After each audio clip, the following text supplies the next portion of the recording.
Il est question de la France insoumise et de ce que dit Christian Estrosi. Christian Estrosi, le maire de Nice, le vice-président d'Horizon, il dit là aujourd'hui, on peut plus. LFI fricote trop aujourd'hui avec ce qui est quelque chose qu'on ne peut plus accepter. Avec l'inacceptable, il y a eu l'antisémitisme, il y a eu le soutien au Hamas. Et maintenant, voilà ce qui se passe avec la mort de Quentin Derenque. C'est la violence. LFI, il faut dissoudre et suspendre le financement public. Moi, je demande au gouvernement, dans une clarification, de suspendre les financements à LFI tant que la lumière n'est pas faite sur les liens entre Jeunes Garde et LFI. Tant qu'il n'y aura pas une procédure qui aura clarifié les choses, il n'y ait pas un centime d'argent public pour LFI, tant que cette lumière n'est pas faite sur leurs liens. Donc, pour Christian Estrosi, il faut couper le robinet du financement et réfléchir à la dissolution du mouvement, du parti de Jean-Luc Mélenchon. Oui, c'est lui qui va le plus loin dans les critiques portées contre la France insoumise de Jean-Luc Mélenchon, puisqu'il veut carrément dissoudre la France insoumise. Alors, je ne sais pas si vous vous souvenez, mais du temps du Front National, il y avait déjà des débats sur faut-il oui ou non interdire le Front National. On jugeait Jean-Marie Le Pen violent dans ses propos, parce qu'il faut quand même des critères pour arriver à dissoudre un parti politique comme une milice ou un mouvement. C'est une loi qui date de 1936, et notamment parmi les critères, c'est effectivement l'incitation à la violence, l'incitation à la haine et autres. Alors, est-ce que LFI rentre dans ce cadre? Est-ce que c'est la meilleure façon de lutter contre un parti et ses idées que de demander son interdiction? Est-ce que c'est la conception de la liberté d'expression que nous avons en France? Et puis la deuxième chose, quand il dit il faudrait arrêter de financer publiquement la France insoumise, alors là aussi, sur quels critères? Parce que effectivement, la vie politique française est financée par notre argent. Les partis vivent de l'argent public en grande partie, aussi de leurs adhérents, mais enfin il y a de moins en moins d'adhérents dans les partis. Est-ce qu'il faudrait priver de financement public à LFI? C'est une bonne idée? Oui, alors monsieur Estrosi, surnommé, c'est bien connu, le motodidacte, est comme les nouveaux convertis, c'est-à-dire le plus virulent. Mais c'est pas très réaliste. Je ne pense que du mal de la France insoumise, mais c'est pas très sérieux de la part d'un homme politique, expérimenté et reconnu comme Christian Estrosi, de formuler une telle proposition dont il doit savoir en son fort intérieur qu'elle est totalement irréaliste.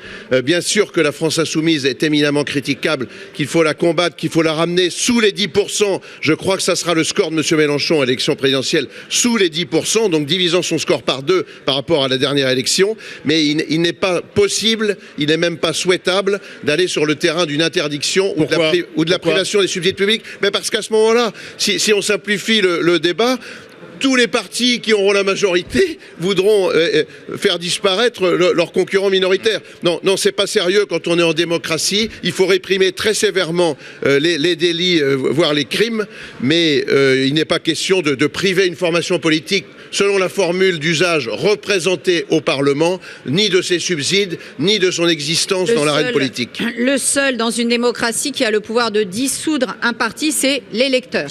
C'est le citoyen électeur qui pense par lui-même, qui a sa majorité civique. Et moi, encore une fois, je vous le dis, la stratégie de Jean-Luc Mélenchon va lui attirer de nouveaux électeurs, en particulier chez les jeunes qui sont très tentés par la radicalité et qui ont, on va le dire, peu de culture historique et peu de culture littéraire. Donc effectivement, ce genre de tribun peut leur plaire, mais encore une fois, c'est le peuple qui peut dissoudre ou qui peut mettre au pouvoir un parti. Que M. Estrosi passe par ce genre de formule, moi, ce que j'aurais aimé plutôt, c'est que M. Estrosi rappelle à la justice le nombre d'articles 40 qui ont été déposés par nombre de députés, des députés européens, des députés nationaux. C'est l'article 40, Barbara. L'article 40, c'est lorsque des propos sont signalés au procureur de la République. Monsieur Porte, Monsieur Caron, Madame Rima Hassan, Monsieur Guiraud, et j'en passe et des meilleurs, ils ont des tonnes d'articles 40 sur le dos depuis 2 ans et demi, voire plus, voire même l'époque des Gilets jaunes pour certains comme Monsieur Porte. Toujours pas de convocation. Toujours pas de procès. Je me permettrai de signaler que d'autres, ça va beaucoup plus vite pour d'autres. Pour d'autres, on est auditionné rapidement et on est rapidement traduit devant la justice. Pour les députés de la France insoumise, c'est-à-dire qui, eux, ont eu une parole d'incitation à la haine, d'appel à la discrimination et de propos à caractère antisémite, eux, par contre, pour l'instant, la justice continue d'enquêter. Donc moi, ce que je voudrais plutôt, c'est que, effectivement, s'il y a eu des propos à caractère antisémite, s'il y a eu des appels à la haine, oui, que la LFI soit sanctionnée. Mais qu'on vienne dissoudre un parti, non. Encore une fois, ils ont un électorat et c'est très important qu'on puisse compter cet électorat, qu'on puisse voir la poussée de cet électorat, qu'on puisse voir sa sociologie et sa géographie. Parce que moi, c'est ça qui m'intéresse. C'est voir là où, puisqu'on parlait tout à l'heure avec une métaphore de pêche, j'aimerais bien voir là quelles sont les nouvelles zones de pêche de la LFI pour bien comprendre justement quelle est cette nouvelle France que M. Mélenchon nous promet. Abel Boyer. Tout a été dit. La réalité, c'est que pour battre un parti, il faut le battre à travers les urnes. Christian Estrosi est en grande difficulté politiquement et c'est un petit peu ces politiques, comme tu le disais très justement, Il tente de se relancer. qui cherchent à exister en balançant des choses un petit peu coup de poing comme ça pour exciter son électorat. C'est ça qu'il vise. C'est exciter l'électorat niçois qui lui reste pour aussi quelque part le radicaliser à sa cause, c'est-à-dire LFI fait peur, votez pour moi parce que à Nice, je vais vous protéger d'LFI. C'est ça le message qu'il faut voir. Donc indépendamment d'apprécier ou de ne pas apprécier Jean-Luc Mélenchon, s'il faut le battre, c'est dans les urnes. Comme tu l'as dit, il y a des électeurs assez jeunes, donc cette proposition est complètement caduque parce que lui-même sait que ça n'aboutira à rien et c'est insulter même l'intelligence des électeurs que de proposer cela. Pourtant, aujourd'hui, LFI, avec ses outrances, avec la violence qui entoure le parti, est-ce que ça pose pas quand même un problème démocratique ? C'est à la justice de trancher. Mais la justice, dire. d'accord, mais la justice, là, tu as cité des cas individuels. Oui. Or, cette radicalité du parti, que ce soit dans les débats à l'Assemblée nationale, même pour la tenue et la teneur des débats, si tu veux, on le voit, le nombre. Souviens-toi des incidents qu'il y a pu avoir au perchoir, de ces députés qui sont même descendus pour quasiment en venir aux mains avec Sébastien Chenu ou avec Madame Braun-Piven à l'invectivant. Ça pourrit quand même le débat politique. Bien sûr que ça pourrit le débat. Moi, ce que j'aimerais savoir... Donc, sans aller jusqu'à dissolution, ça doit nous interroger quand même. On ne peut plus avoir de débat apaisé aujourd'hui à l'Assemblée. Comment se fait-il que des SDJ, dans certains médias... Parce que c'est la Société des journalistes. C'est des syndicats qui sont très souvent d'ailleurs, pour certains SDJ, plutôt affiliés à la CGT et à LFI d'ailleurs, mais on les entend pas, eux, porter plainte contre Madame Chikirou qui a quand même traité les journalistes de nazis au petit pied. C'est vrai. Je veux dire, le corps professionnel a été diffamé.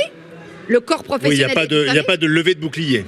J'ai pas vu de plainte déposée par des SDJ, alors que normalement des SDJ auraient dû, la SDJ de BFM, la SDJ de CNews, la SDJ d'LCI, devraient porter plainte contre Mme Chikirou. Ils ne le font pas. Ça montre bien qu'il y a une certaine complicité et complaisance, bien sûr. Oui, mais enfin là, ce qui est intéressant, alors moi je pense vous effectivement... Vous laissez traiter de nazi, bravo. Ce que dit Christian Estrosi n'ira pas jusqu'au bout, mais néanmoins, finalement, on se pose des questions sur la France insoumise qu'on se posait sur le Front National de Jean-Marie Le Pen dans les années 80. Lorsqu'il a émergé, il y avait des débats, faut-il oui ou non interdire le Front National ? Le Front National est-il républicain, démocratique ? Est-ce qu'il incite à la violence ? Moi je me souviens, il y avait des débats, il y avait des élus politiques de gauche notamment qui demandaient l'interdiction du Front National. Et là aujourd'hui, eh bien finalement on voit des élus de droite ou de centre-droite demander l'interdiction des LFI.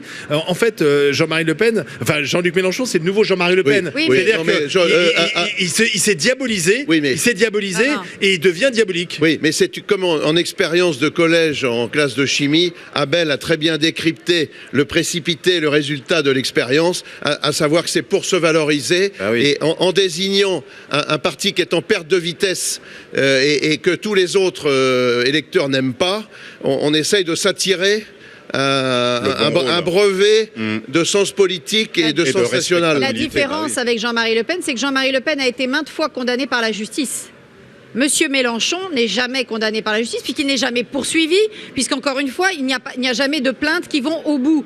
Pourquoi ? À une certaine époque... Il n'a peut-être pas tenu les mêmes propos non plus. Excuse-moi, alors franchement... Il n'a pas tenu des propos... Depuis le 7 octobre... Il n'a pas tenu des propos révisionnistes sur la Seconde Guerre mondiale. D'une certaine façon, si. D'une certaine façon, si. Non, pas dire ça. Mélenchon n'a pas tenu des propos révisionnistes. En tout cas, de l'histoire. Quand on parle du peuple juif en disant le peuple déicide, on va même au-delà, même je dirais, du révisionnisme. Mais ça ne saute pas sous le coup de la loi, ça. Non, mais Monsieur Mélenchon et sa troupe ont tenu des propos depuis le 7 octobre qui relèvent largement de l'incrimination l'antisémitisme. La question c'est pourquoi ne sont-ils pas poursuivis? Monsieur Le Pen a été poursuivi, il a été condamné et c'est ça qui a fait beaucoup que son parti, le Front National, n'arrivait pas à franchir un certain nombre de caps et un certain nombre de plafonds. Oui, enfin, lui-même... C'est parce que Marine Le Pen a fait le ménage que le Rassemblement national a pu faire entendre la partie du programme qui n'était pas entaché par l'antisémitisme et le racisme de Jean-Marie Le Pen. C'est une stratégie de la part de Jean-Marie Le Pen. Il disait un Front National gentil, ça ne fonctionne pas. Il était d'ailleurs en désaccord avec Marine Le Pen.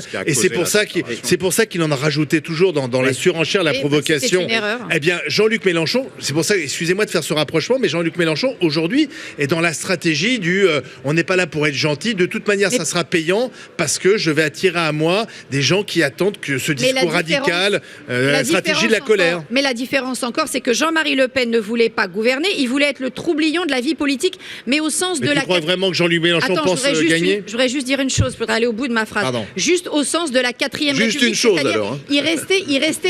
Il restait un parlementaire, Le Pen. Il voulait être le troublion de la vie parlementaire française. Jean-Luc Mélenchon, c'est pas ça. Il veut l'insurrection. Jean-Luc Mélenchon, il veut la guerre dans les rues. C'est pas du tout la même chose. C'est pour ça que le danger n'est pas le même. Le danger de Jean-Marie Le Pen, ça restait un danger parlementaire et politicien avec les codes de l'époque. Jean-Luc Mélenchon, c'est autre chose. Il veut vraiment que les gens se battent dans la rue. Il veut l'insurrection. C'est en ça que la LFI est dangereuse et bien plus dangereuse que Jean-Marie Le Pen. Je crois qu'il faut se garder. Le Pen, c'est quand même la prolifération du racisme dans les années 80 et 90. Quand il y aura des affrontements dans les rues, c'est la réalité. Et je ne pense pas que Jean-Luc Mélenchon recherche la guerre civile. Il a ses outrances, mais à partir du moment où tu es d'accord qu'il ne faut pas dissoudre LFI, la réalité, c'est que tout ce que l'on rajoute après n'est que subjectif.